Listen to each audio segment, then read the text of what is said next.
Bismillahirrahmanirrahim. Assalamualaikum warahmatullahi wabarakatuh. Alhamdulillah, puji syukur senantiasa kita panjatkan kehadirat Allah Subhanahu wa taala. Salawat serta salam tak lupa kita antarkan kepada baginda Nabi besar Muhammad sallallahu alaihi wasallam. Perkenalkan, nama saya Muhammad Sabrin dengan NIM G2B123003. Pada kesempatan ini saya akan memaparkan materi tentang implementasi etika bisnis Nabi Muhammad Sallallahu Alaihi Wasallam.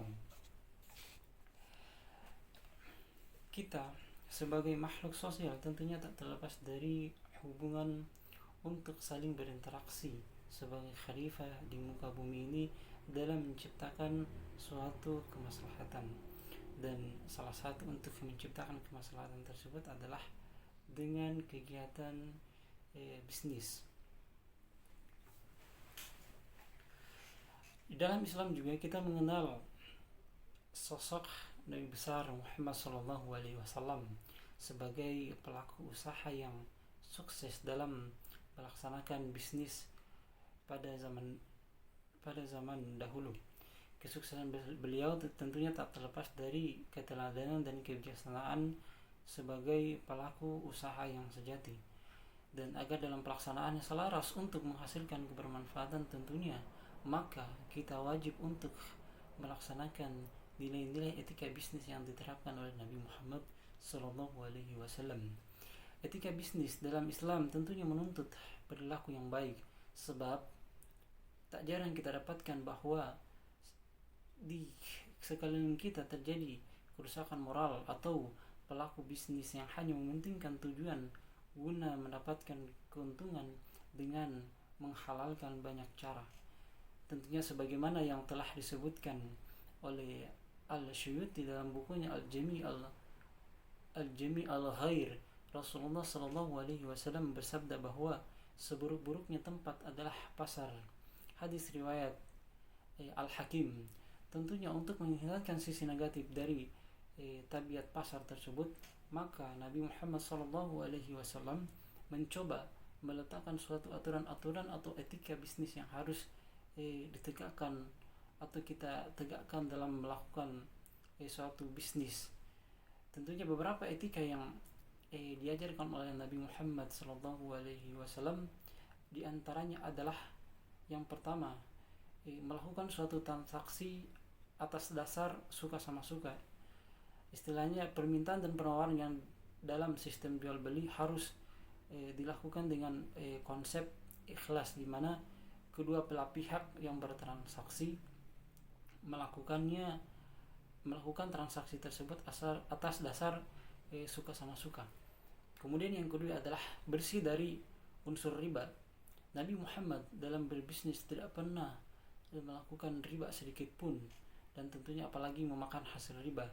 Bahkan dalam suatu hadis beliau mengutuk praktek riba dan menyamakan pelaku yang berbuat riba sebagai pembuat dosa besar. Kemudian yang ketiga adalah tidak berbuat jahat dan tidak merugikan orang lain, karena sifat tidak fair atau tidak memberikan kesempatan kepada orang lain untuk bisa melakukan usaha yang sama. Tentunya ini bisa kita katakan bahwa kegiatan yang monopoli, tindakan yang tidak baik atau tindakan yang jahat. Kemudian yang keempat adalah tidak menimbun barang. Istilahnya adalah menyimpan suatu barang yang dibutuhkan suatu masyarakat dengan tujuan untuk menjualnya kembali ketika harga telah melonjak atau telah tinggi. Barang itu baru bisa dipasarkan. Tentunya dalam konteks bisnis, sifat-sifat tersebut menjadi dasar dalam setiap aktivitas bisnis Nabi Muhammad SAW, dan yang kemudian menjadi sikap manusiawi atau fundamental human ethics yang mendukung keberhasilan.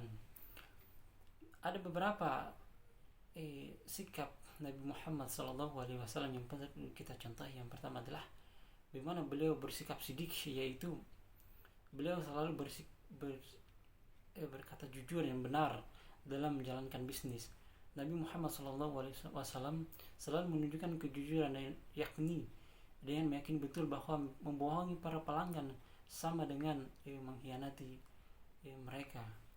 Dan tentunya mereka yang merasa tertipu atau kecewa tidak akan bertransaksi bisnis lagi akibat ketidakjujuran yang kita lakukan jika itu dilakukan. Kemudian yang kedua adalah amanah. Seorang pebisnis haruslah dapat dipercaya tentunya seperti yang telah dicontohkan Nabi besar Muhammad SAW dalam memegang suatu amanah. Saat menjadi pedagang, Nabi Muhammad SAW tentunya selalu memberikan hak pembeli dan orang-orang yang mempercayakan modalnya kepadanya. Nilai-nilai amanah inilah yang penting untuk kita terapkan dalam melaksanakan suatu bisnis.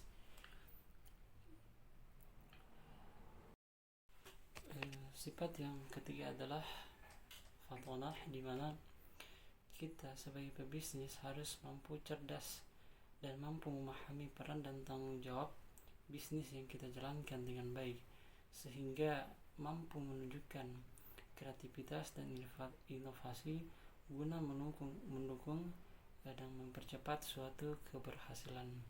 Seiring dengan itu juga kita sebagai pebisnis yang cerdas mampu memberikan sentuhan nilai yang efektif dan efisien dalam melakukan suatu kegiatan pemasaran. Di dalam dunia bisnis yang penuh dengan persaingan seperti saat ini, kecerdasan dalam berbisnis atau kreativitas atau dalam hal inovasi sangatlah ditentukan. Sukses dan keberlangsungan hidup suatu usaha akan terancam jika kita kurang mampu berinovasi dan berkreatif. Sikap yang selanjutnya yaitu tablik, di mana Nabi Muhammad SAW tentunya telah menunjukkan dirinya sebagai pedagang yang argumentatif dan komunikatif, sehingga tentunya banyak mitra bisnis dan pelanggan yang merasa senang dengan bisnis dagangannya. Lebih dari itu, Nabi Muhammad SAW mampu memberikan pemahaman kepada mereka perihal bisnis yang sesuai dengan nilai-nilai Islam dalam konteks bisnis. Pemahaman tablik bisa mencakup argumentasi dan komunikasi. Kita hendaknya mampu mengomunikasikan produk dengan strategi yang tepat. Dengan sifat tablik pula, seseorang atau kita sebagai pebisnis diharapkan mampu menyampaikan keunggulan-keunggulan produk dengan menarik dan tepat sasaran, tanpa meninggalkan unsur kejujuran dan kebenaran yang kita sampaikan. Dengan itu pula pelanggan dapat dengan mudah memahami pesan bisnis apa yang kita sampaikan. Demikian apa yang bisa saya sampaikan atau yang saya paparkan mengenai implementasi etika bisnis Nabi Muhammad SAW dan dampaknya. Saya akhiri, billahi fi sabilil haq, fastabiqul khairat. Wassalamualaikum warahmatullahi wabarakatuh.